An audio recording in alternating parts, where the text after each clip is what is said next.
with Puma, is our intern at Interesting Times Gang.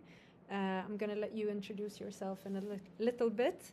I've asked Puma today to share her thesis work. Yes.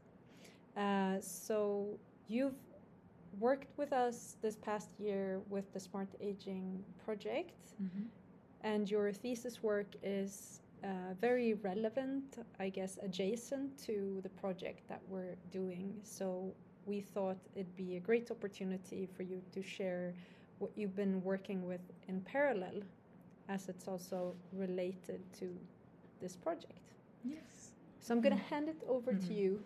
Thank you. Yeah, so I'm studying industrial design at Konstfack, an art school here in Stockholm, and I've been with Interesting Times Gang as an intern. And my thesis work, which I'm working on right now, is called Little Fluffy Clouds. And this is work where I discover how to create well-being in different care settings. And in this work, I specifically focus on palliative care.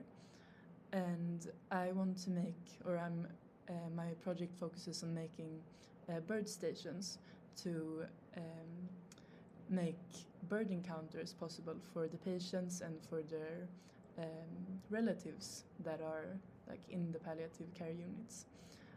So I've been working on designing birdhouses and bird baths and or like a bird bath fountain, and then also a bird feeding station. And I want to do this to enhance the well-being and to make the suffering of the patients, like the total pain, like less visible. So I will go through the process from the beginning. So this project has kind of taken its starting point in my great-grandfather, Bengt. We would also call him the Great Birdman, because he would he lived in Högdalen, like suburb of Stockholm, and he all of his life he kind of became friends with the birds, so he would feed them. And when he walked through like the center of Högdalen, the birds would come to him, like even if we didn't have any bird feed, they would come to him. And if he would raise his arms like this, then they would all like sit along his arms. So they were like had a really like close relationship. And he also had squirrels who came and to his balcony every day to get like some food. And I think that has kind of been the like prime example of how I think we can interact with animals and have these kind of other than human relationships as well. And so he has become like a symbol for this project. This is what I want to like make possible for other like people and in care settings and so on. And this project also takes start in Ersta sjukhus, which is a hospital in Stockholm.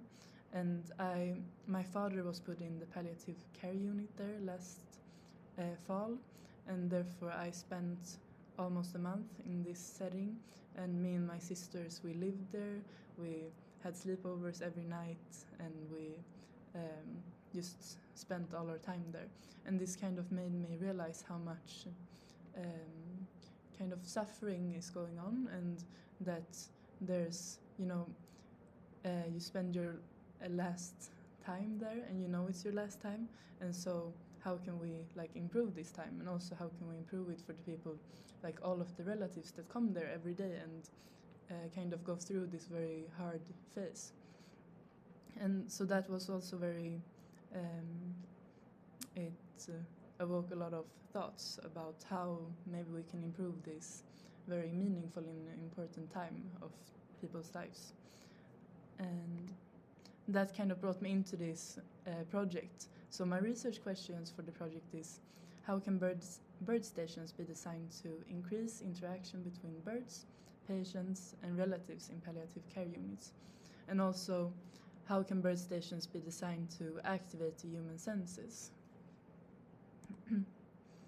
And so when looking at the dimensions of palliative care, they look at it through the viewpoint of total pain, and they divide it into physical pain, psychological pain, social pain, and existential pain. And this is kind of the different sections that they want to improve, and also looking at like social isolation among elderly. Can see that a lot of elderly people are socially isolated. They're lonely, and there are a lot of like things to improve when it comes to the well-being as a total in these like elderly people who maybe are more like in these care units in different, like both in elderly care but also in the palliative care or so on and so on. So this is something that I think is very important and an important field to work with, and that's also kind of my entrance into this topic. And so I decided that I wanted to work with birds as well, because after having my great-grandfather Bengt in mind, I started researching, and it turns out that all of these bird interactions, they actually do improve your well-being, and they've done different studies of this, and they can both help you like restore your mental capacity by increasing fascination, but also improve cognitive improve some sort of cognitive interaction, maybe by identifying the bird species or understanding their behavior to make more like meaning or engagement with your like surrounding environments. And it also can help you create some sort of sense of belonging or social connection by interacting with them or watching them or feeding them. So I think that was very interesting, and also thinking about palliative care, then maybe people don't have that much energy to engage a lot. Like, of course, they need the social like connections, but they won't be able to be as social or do as much as they maybe used to do.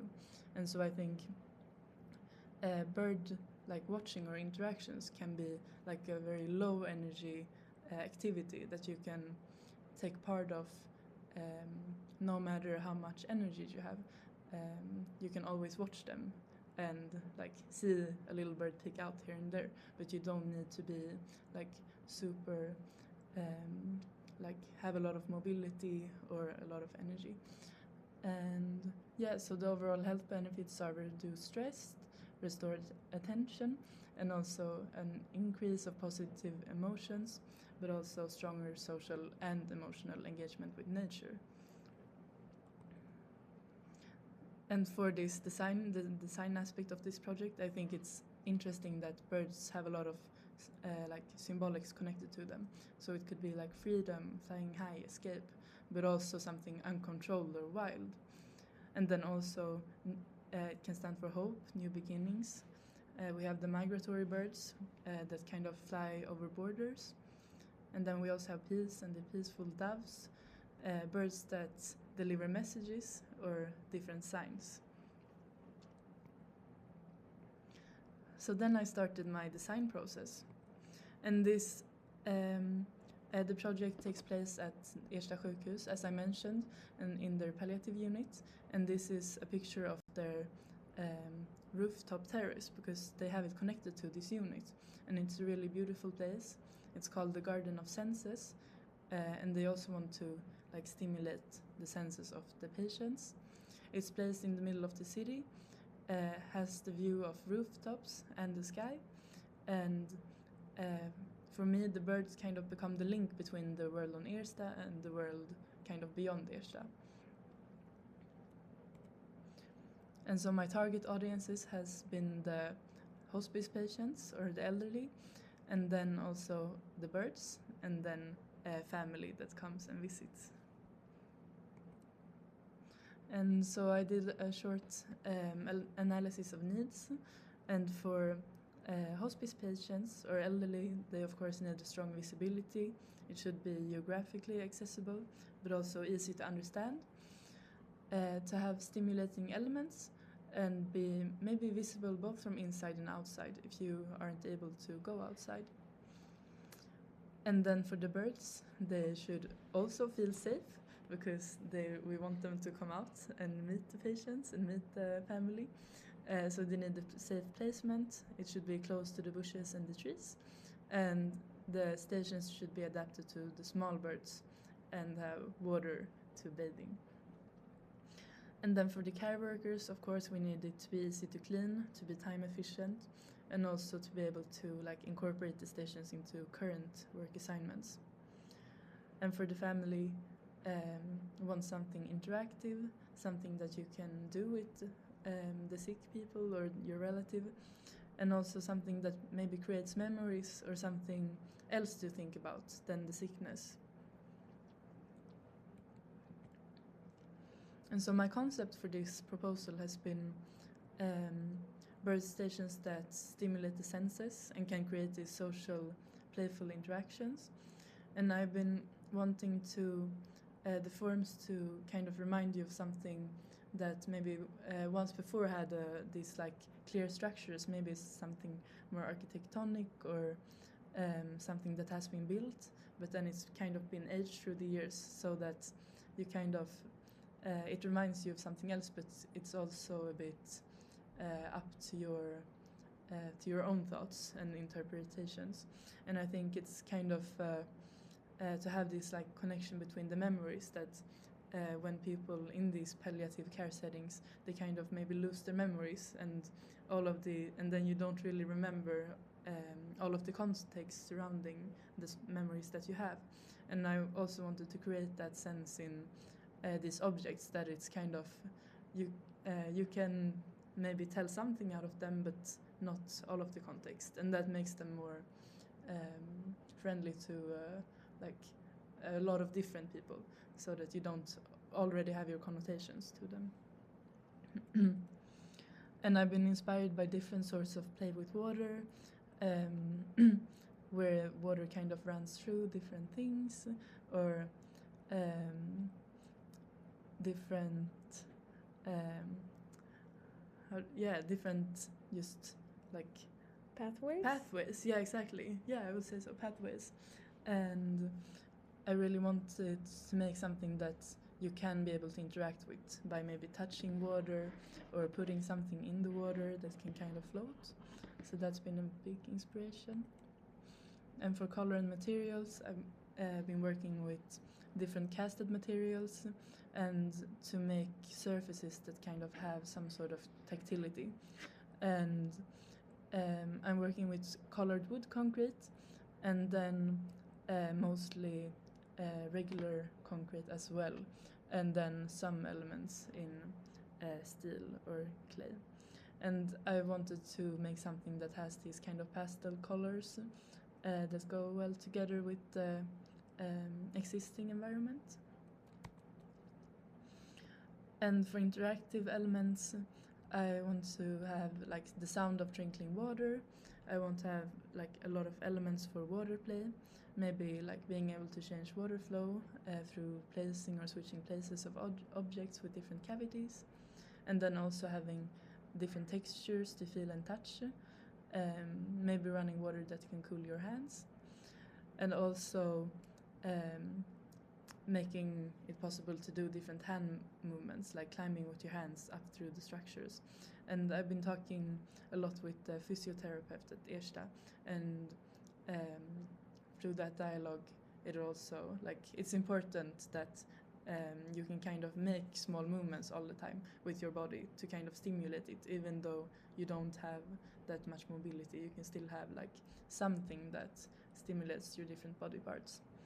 And then also different peepholes to be able to explore the surroundings, but also see the birds, and also activating the sight by seeing birds come and eat and fly around. So then I've started sketching a lot on these different options, and I've sketched on the actual place, how something could kind of grow up from these structures, how to make something with the senses that maybe you can hear it, you can feel it, you can see it, and and so I've narrowed it down to one fountain or like bird bath, and I've sketched on different interactions with water, how water can flow, if you can dip your hands or have shapes for your armrests. And then I've continued to like adjust the concept for casting, and then how water can flow through different surfaces, and how these or different objects can kind of become these shapes that that leave water and are a bit abstract. And for the birdhouses, I've been focusing on the great teeth, no, I don't remember what it's called in English, but it's a sort of swallow, and then the blue teeth. And I've been sketching on different versions where the birds, like from their because all of the birds have different, like they want their birdhouse in a certain way. So it's very important to make the hole in a certain size, and also to make the like the cavity in a certain size, and also materials, and also safety. So I've been wanting to make something that actually like makes the birds feel safe, because right now I want to like introduce this new place to the birds on Ersta. So yes, that's what I've been working on. And then also sketching on different bird feeders to have all of these different elements, so that you both have the food and the home, and then the bath, because that's kind of the three like ground, like the foundation for the birds to like really enjoy their time. And then I've been making models and also experimenting with materials and colors. And I've started making like a lot of different sketching models just to get a sense of different space. And then I started casting different shapes in plaster to kind of see the color scheme, but also explore different shapes. And then that resulted into all of these very playful shapes. And therefore I kind of decided on this color scheme. And then I also started casting shapes in concrete to understand like the material, and how if it's a bird bath, then it's going to need to be very durable and be able to handle water. And then I started also with the nests, and kind of understanding how different shapes can connect and make something a bit fluid, or like fluid shapes, without limiting the space for the birds, basically. And so for now, these are my results, and it's still an ongoing project, so it's not done yet. Maybe I will have to send a progress like update when it's done. But these are my results. So I've been working with this nest for the swallows, and it's gonna sit up on a wall. And these kind of swallows, they're not called swallows, but I've forgotten the name. The English translation of the exactly, word. tornseglare, it's called in Swedish. And they want their nest to be super high up, so that because they never land, so they want to be able to fly into it directly from there. And then I picked these kind of wavy shapes for it, and a color scheme of like different pastel turquoise that goes with this kind of brown facade. And then also I have the different nests, other different nests, and feeding station, and a fountain. And so this is the placement of the objects. And I have placement for swift nests, and then Swift, yes, that's the name. And then I have the placement for bird bath fountain, and then the placement for the bird feeder and the tit nests. And so this is the birdhouse for the swift. And it's gonna sit up on this facade, so it becomes like a little unit that you can place like over one section of the metal facade. And then I have been working on this fountain, and I wanted to make something that you can kind of play with the water stream. So I wanted to make like a water stream, and then you can be able to like put down different objects into the stream. And it's going to be placed in this one of the planting boxes, and going to be like a circulating water flow, so that the birds both can come and dip themselves in it or drink from it, but also families can play with it, and children or grandchildren. And these are both the bird feeder, the pink one, and it's a bird feeder for small birds with small seed canals on the sides, and it makes it possible for one small bird at a time to come and eat food, because they also have a lot of big birds that are surrounding this building, and they said that they don't like, they would prefer if it's only like the small birds that come to this place and to not have bird poop everywhere. And therefore I've tried to make something that fits only like the small birds. And then I also have the birdhouse for the blue tit, which is also one of the shapes from the castings. And I want like the metal structure to be like a pergola, make it possible to have a pergola that kind of goes up these nests to incorporate the nature that already exists there. And here they are placed out in their actual position. Yeah, and thank you. That was my process presentation, I would say. Thank you, Puma, for sharing this with us. Very inspiring work, and hope you enjoyed it.